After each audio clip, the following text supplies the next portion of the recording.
If you look at modern pop culture, there is this incredibly pervasive trope of, the billionaire trust fund kid. Oh yeah, the classic insulated heir. Right. You picture someone born into immense wealth. Maybe they are inheriting a massive political dynasty or a media empire. And society basically just expects them to coast on that privilege. Exactly. They spend their time jet-setting to exclusive resorts, completely insulated by this bubble of money.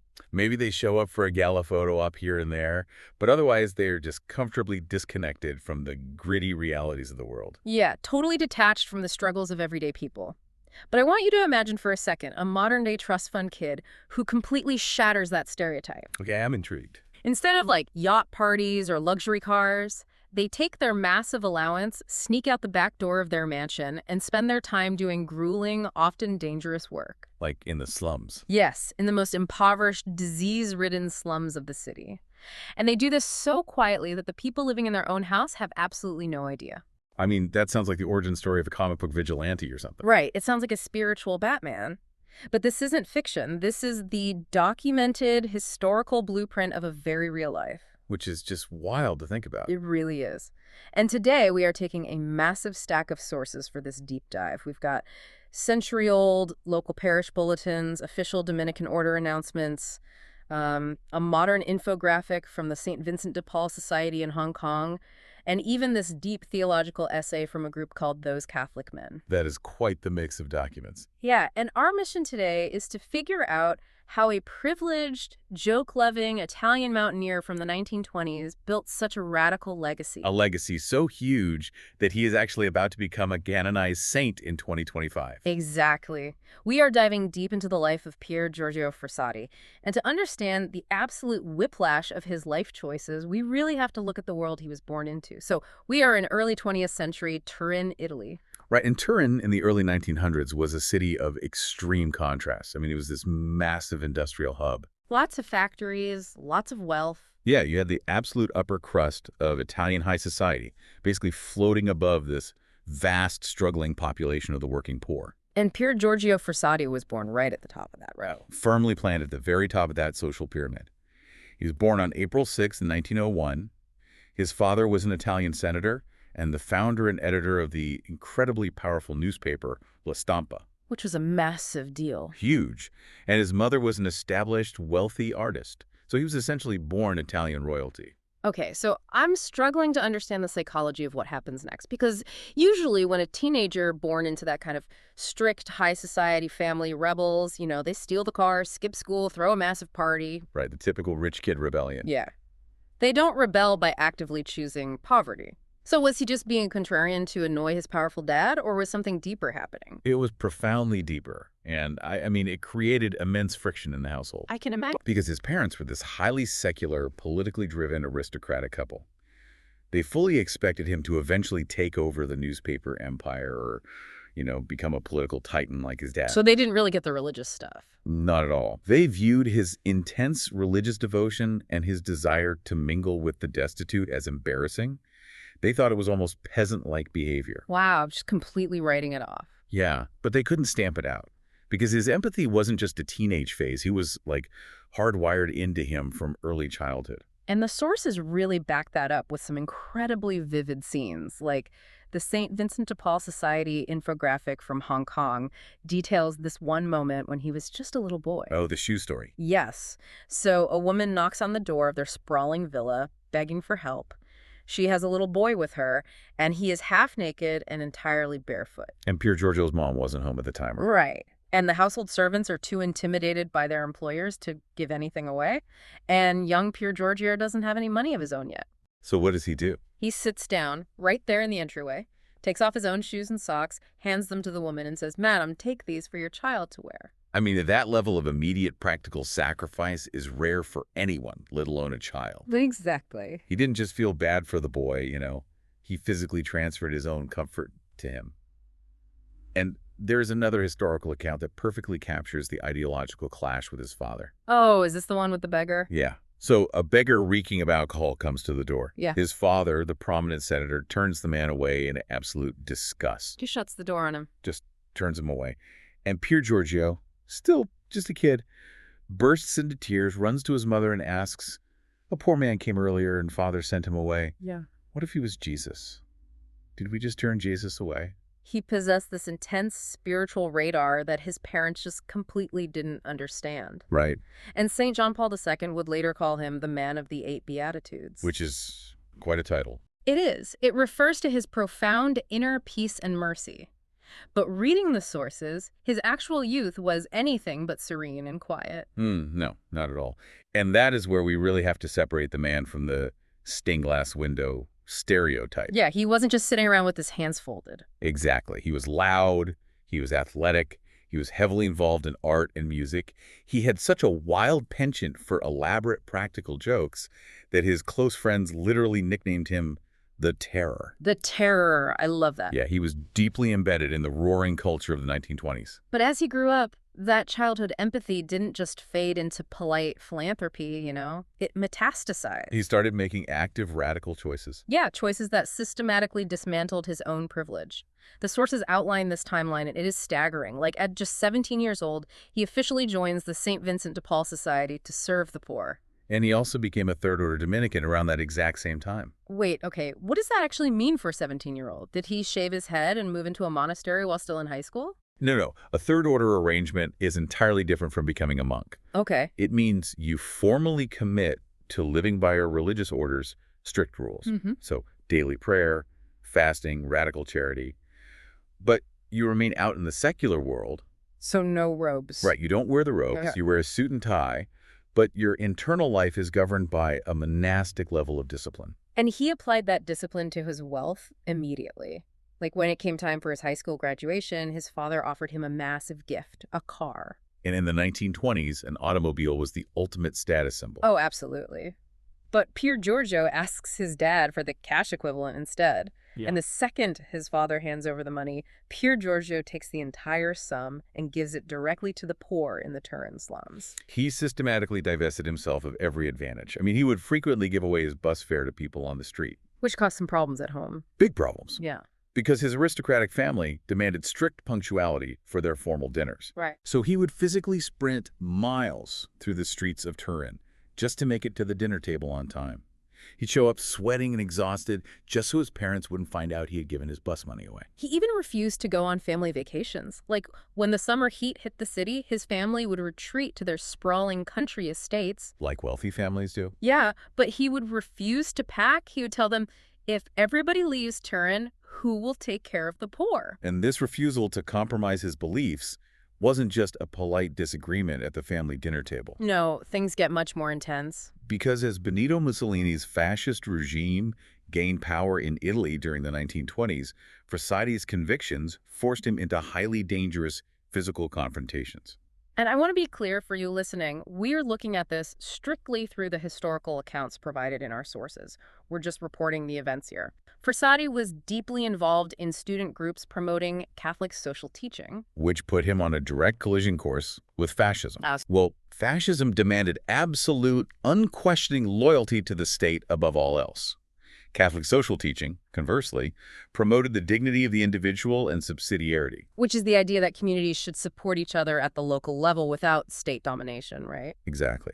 So Frassati's independent charity and his vocal anti-fascist stance made him a literal political threat to Mussolini's rising narrative. Hold on, because the resulting scene completely shatters the image of a quiet, passive saint. Oh, the protest in Rome. Yes. So there is a church-organized student demonstration in Rome. The police, acting under this growing authoritarian influence, show up to use violence and intimidation to break up the students. Typical authoritarian tactics. Right. And a guard aggressively knocks a banner out of a student's hand. Right. Now, we usually picture saints quietly praying in a chapel, but Frassati doesn't just stand there and turn the other cheek. No, he does not. He steps forward, grabs the banner, holds it high, and literally uses the wooden flagpole to fend off the physical blows of the guards. He was actively brawling with authoritarian police in the streets using a flagpole. It is a phenomenal historical image. His faith was not a retreat from the world. It was this highly muscular engagement with it. Yeah, he wasn't just hiding away. He believed in physically defending the marginalized. And that intense physical energy he brought to the streets of Rome channeled directly into his relationship with nature. I mean, he had a profound, almost consuming love for the Alps. Mountaineering was his absolute passion. He would organize these massive, grueling hiking expeditions with his friends, and they actually called their climbing group the Shady Character Society. Which is just a great name. It's so good. And as they scaled these freezing peaks, he would lead them in loud prayers, read scripture, and facilitate these deep philosophical arguments about their faith. And this brings us to the photograph that basically defines his entire legacy. Right, the famous one. Yeah. On June 7th, 1925, less than a month before his death, someone snapped a photo of him climbing a rock face. He's looking up, grasping the stone, and he later scribbled 2 words on the print: Verso l'alto. Which translates to the heights. Exactly. Now, when I first read that phrase, I honestly thought it was just a 1920s version of an adrenaline junkie cagging his climbing photo, like always climbing higher, conquer the mountain, that sort of thing. If he loved the physical mountain so much, how do we know this wasn't just, a fitness slogan? Well, the theological essay from those Catholic men in our sources analyzes this, and the mechanics of what he was saying are so much deeper. Really? Yeah. The language itself reveals his true mindset.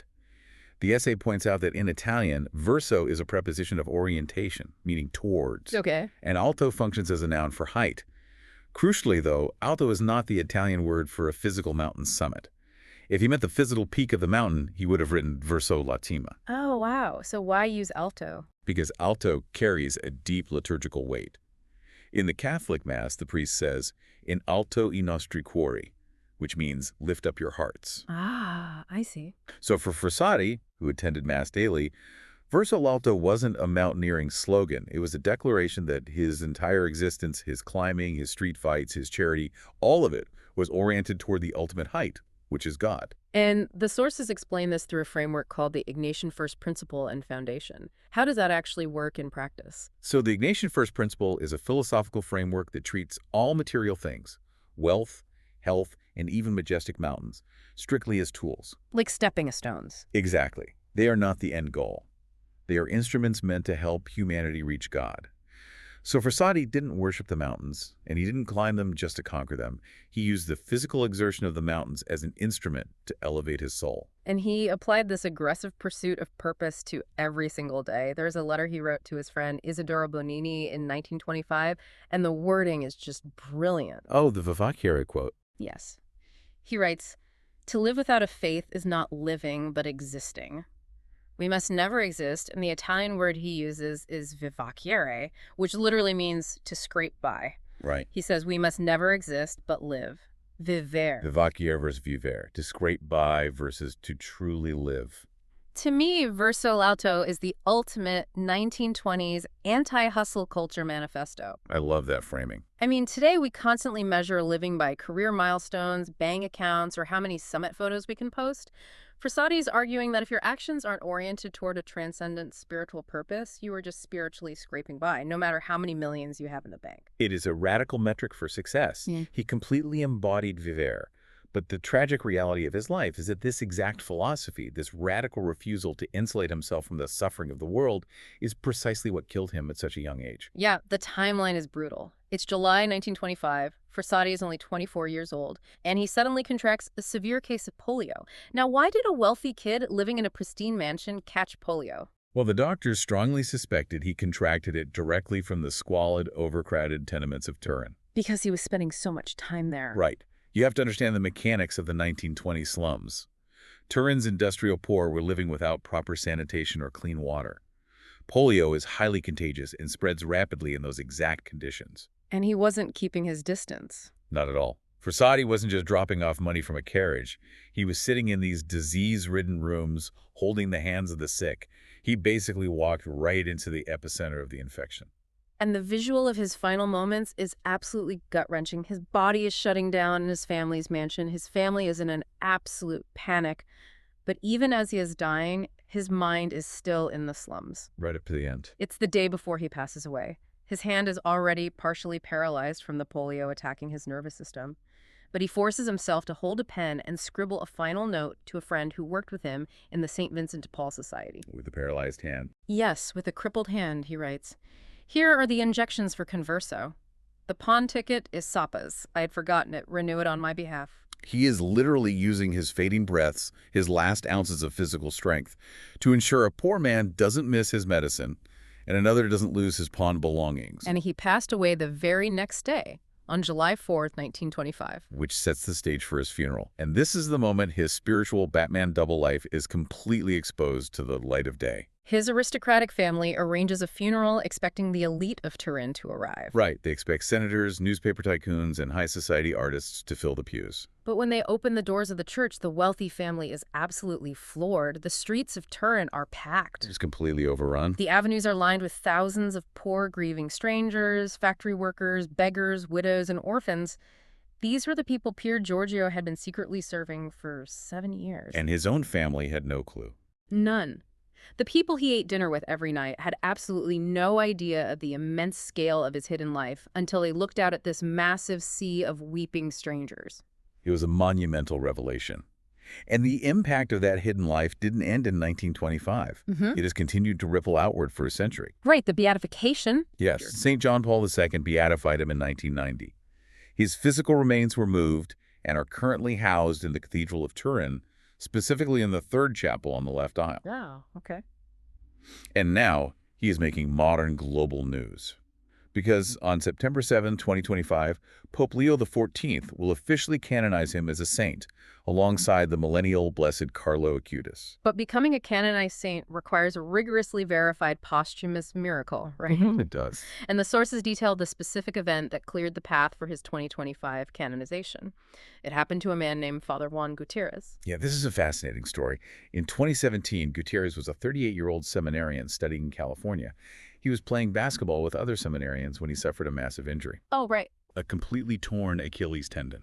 Ouch. If you follow any sports, you know an Achilles tear is devastating. It requires complex surgery and a brutal, months-long recovery process. Exactly. Knowing he was facing a really difficult surgery, Gutierrez goes into the empty seminary chapel.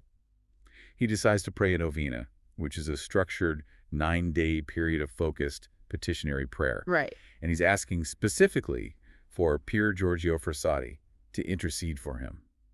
A few days into this novena, while sitting alone in the quiet chapel, he experiences something highly unusual. Gutierrez later testified that he suddenly felt an intense, overwhelming heat radiating around his injured foot. He actually stated the heat was so extreme he genuinely thought something was catching fire underneath the wooden pews. He looks toward the tabernacle at the front of the chapel, begins weeping, and realizes in that exact moment that he has been entirely healed. Just like that. The pain is gone. The physical damage is erased. He stood up, walked normally without his medical brace, and eventually returned to playing sports without any lingering difficulty. That is incredible. And when his orthopedic surgeon examined the new MRI a week later, the doctor was completely baffled. He looked at the scans and told Gutierrez, "You must have someone in heaven who likes you." Okay, I'm trying to understand the physical mechanics of this miracle, though. Why intense heat? Is that just a random sensory detail, or is there a pattern there in these types of accounts? It is actually a deeply recognized pattern within specific spiritual contexts. Really? Yeah, the EWTN source notes that Gutierrez recognized the sensation from his previous involvement with the charismatic renewal movement in the Catholic Church. Oh, gotcha. This movement places a strong emphasis on experiential, physical encounters with the Holy Spirit. Within that context, intense physical heat is frequently reported as a manifestation of divine healing. So for Gutierrez, the extreme heat wasn't random. It was a physical vocabulary he understood, signaling that God was actively responding to his prayers through Frassati. It is incredibly fitting that Frassati, a guy who spent his life engaged in intense physical exertion, climbing mountains and fighting in the streets, would be the one to intercede for a basketball injury. It perfectly brings his title as the patron saint of athletes full circle. So, to pull all of these threads together for you listening, Pier Giorgio Frassati was handed the keys to the kingdom of high society, and he basically systematically gave it all away. Every bit of it. He fought oppressive fascists in the streets using a flagpole. He climbed the freezing peaks of the Alps while loudly debating theology, and he burned out his short life secretly serving the most destitute people in his city. You chose a Vieira. Yes, true, vibrant, purposeful living over vivacier. Over just scraping by on the empty calories of extreme wealth and status. His legacy is a direct, uncomfortable challenge to our modern metrics of success. True elevation, what he called verso l'alto, isn't about how much capital you accumulate or securing your name on a building or even reaching a literal mountain summit. Right. It is about orienting every ordinary action toward a higher, transcendent purpose. Which leaves us with a final thought for you to ponder on your own. If Pier Giorgio Frassati's own family had absolutely no idea about his true legacy until thousands of strangers showed up at his funeral, what invisible impacts are the people around you making right now? It really makes you wonder. And even more importantly, what secret legacy are you building that will only be revealed once you are gone? Are you just scraping by in the economy of life, or are you sneaking out to do the real work? Keep climbing. We'll catch you on the next deep dive.